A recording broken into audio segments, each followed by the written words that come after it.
trabahuin dito na bahay ay ground floor, nasa 172 square meters dito na. Yan yung plano. Saka mapapansin nyo mga kaporman, ang lalaking beam na ginawa namin dyan, pang 2-story na beam. At ganoon din dito sa poste, pang 2-story na yan. So, hindi tayo nagtitipid dito kasi nasa budget naman yan eh. Nasa kontrata na yan. Hindi natin dapat tipirin. Kasi ginagastosan na mayari yan. Dapat ilagay natin dito sa project site. Lahat.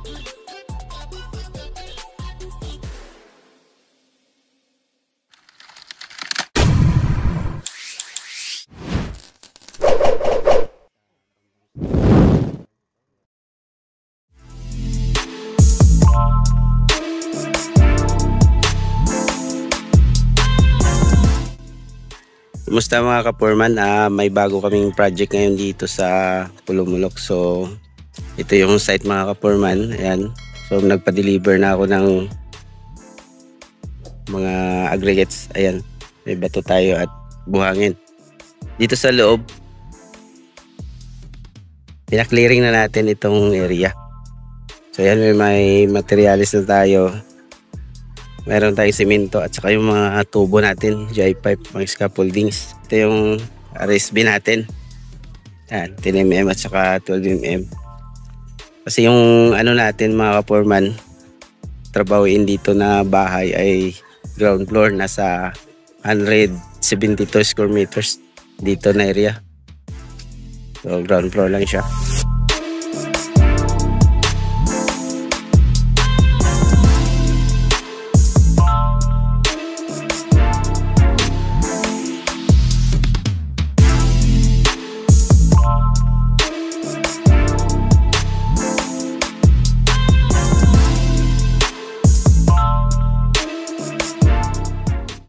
Ayan mga kaporman, patapos na yung excavation natin. So ayan, sukat ng pundasyon ay 1.2 by 1.2. Saka 1.2 din yung lalim. Nag-umpisa kami ng alas 8 ng umaga at ngayon mag-alas 3. So patapos na mga kaporman. Medyo wala pa din ito mga kaporman kasi 15.2 meters and then 10.2 meters yung layout ng bahay. Doon banda yung septic tank. So punta natin. So ito yung septic tank. So 3.5 meters by 2 meters. Yan. Ang lalim niya nasa 7 feet na halos. Lalim masyado yan. So ayan, tine-check natin yung tamang layout.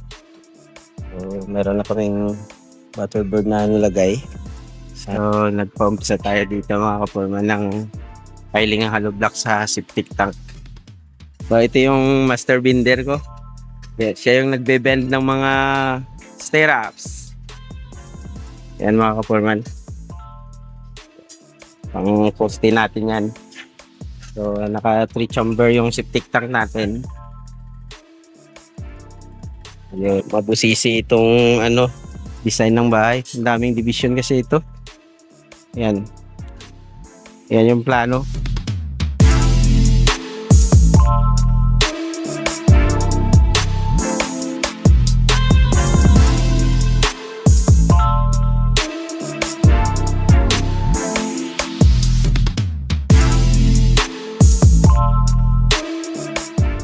Ayan mga kaporman, buhos na kami ngayon.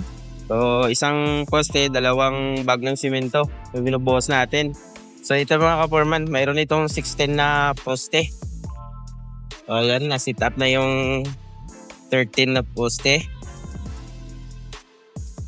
Ayan, may gravel bed na rin kami. So ito yung diskarte mga kaporman. Kailangan direktang buhos. So mabuti nga at medyo malapad pa yung area, makaikot-ikot pa yung mixer natin.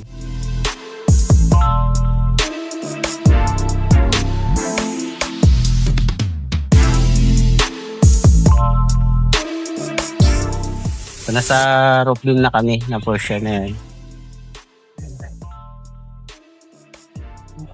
Yan mga kaporman yung project natin dito sa Pulumulok. Okay. Bubuhos na kami dito sa bandang itaas mga kaporman. Yan ang tropa natin. So, tropa nga kaporman. Kailangan talaga sip-sip dyan sa may cross join mga kaporman. Ang ating biga. Pili natin para walang ampaw.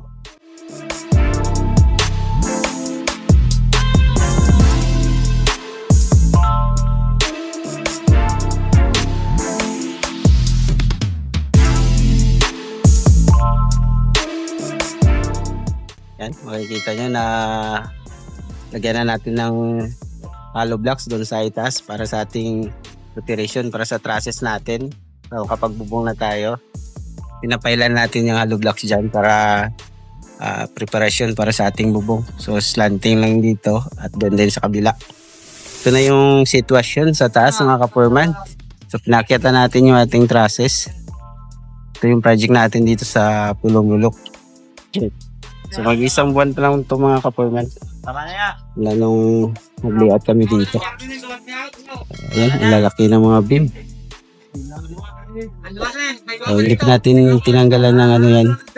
Shoring jack nandyan pa rin. Yung beam natin na yan. So ayan na yung buhos natin mga kaporman. So buhos tayo ngayon dito sa project natin sa Pulong-Mulok. Ito yung bungalow house na project natin. So pang isang buwan na to at ito. Halos na forma na yung bahay mga kaporman. So sa taas, ayan yung trusses. Hindi pa na full weld lahat pero pinakyat na namin mga kaporman. So ayan sa taas, hindi pa rin nakakompleto. Saka mapapansin nyo mga kaporman ang lalaking beam na ginawa namin dyan, pang 2-story na beam. At ganoon din dito sa poste, pang 2-story na yan. So hindi tayo nagtitipid dito kasi nasa budget naman yan eh. Nasa kontrata na yan, naka budget na talaga yan. Hindi natin dapat tipirin kasi ginagastosan na mayari yan. Dapat ilagay natin dito sa project site. Lahat ng naka budget na materials ilagay natin, huwag natin kurakutin. So para hindi tayo mapahiya sa quality ng ating trabaho mga kaporman. So ito yung sala mga kaporman, napakalawak. Yan. 3 kwarto lang pala to. So, isang kwarto dito, walang CR. At yung sa dulo, ito pala yung hallway. Ito naman yung unang nabuhusan, yung master's bedroom. O malaki yan, nasa 4 meters by 5 meters. Napagano. Saka may sariling CR yan. Dito sa kabila. Ito, itong portion na to. CR ito sa master's bedroom. At ito naman, yung common na CR. So dito na yan, naka-facing yan sa may kusina banda. At ito, itong area na to, itong span na to, ito yung walk-in closet. Dito, nakaseparate din. So, belong yan sa master's bedroom. So, ganito yung style namin mga kaporman. Nauna talaga ang flooring bago yung piling ng hollow blocks. Pero nakabang na yan lahat. Kung mapapansin nyo, ayan, lahat ng may bakal dyan, meron yung wall footing. Lahat ng level na flooring ay pantay-pantay yung buhos. Dire-diretso. Yan ang kagandahan doon para isa din ito na diskarte, naka-monolithic yung buhos natin sa flooring. Para kung sakaling mayroong anay o termite dyan, hindi makapasok dito kasi buong buo yung ano natin, yung flooring papunta doon sa may piling ng hollow block. So yung hollow block, patong na dyan. Ayan, patong na yan. So walang daanan ng termite dyan. Kung posible kasi na magkaroon ng daanan yung termite, yung huli yung buhos ng flooring. Kasi maaaring mabitak yung flooring doon sa may gilid ng wall. Kaya doon sila papasok o dadaan. So ito, sigurado yan. Imposible naman magbitak yung flooring namin dyan sa gilid ng wall. So yan mga kaporman, na-set up na yung mga division. So sinit up na natin at ayan yung mga piling hollow blocks. So medyo mababa pa yan. Ito naman yung hallway. Napakalawak mga kaporman. 1.7 ito. At ito yung magkasunod na 2 kwarto. Ito yung pintuan sa isang kwarto. At itong kwarto na to, wala siyang CR mga kaporman. Yan, walang CR sa loob.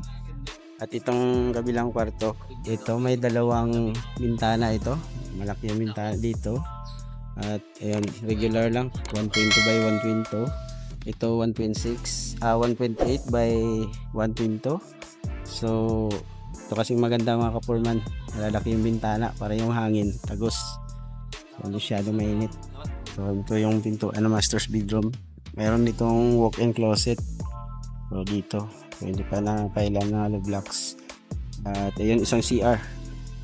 So para dito sa master's bedroom. At ayan, may dalawang bintana, malalaking bintana. So meron din dito sa gilid. At may door jamb na rin tayo na dumating na foreman. Ayan. So kulang pa yan, si pito lahat na door jamb.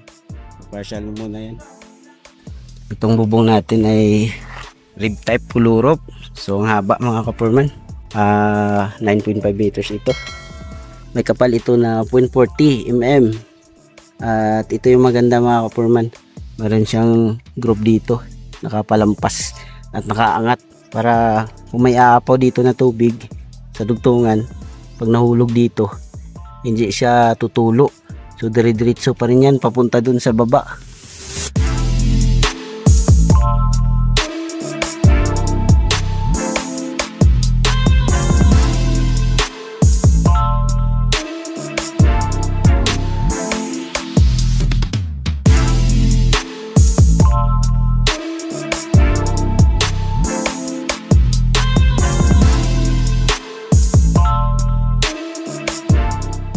So okay natin dito sa loob. So tapos na yung ating bubong at ayan, may insulation foam tayo nilagay. At ayun, may gutter na rin. At yung ginagawa ng tropa natin ngayon ay naglalagay ng lintel beam dito sa harapan. At dito nga pala mga ka-foreman, mayroon itong tiris pa dito. So hindi pa natin nailagay.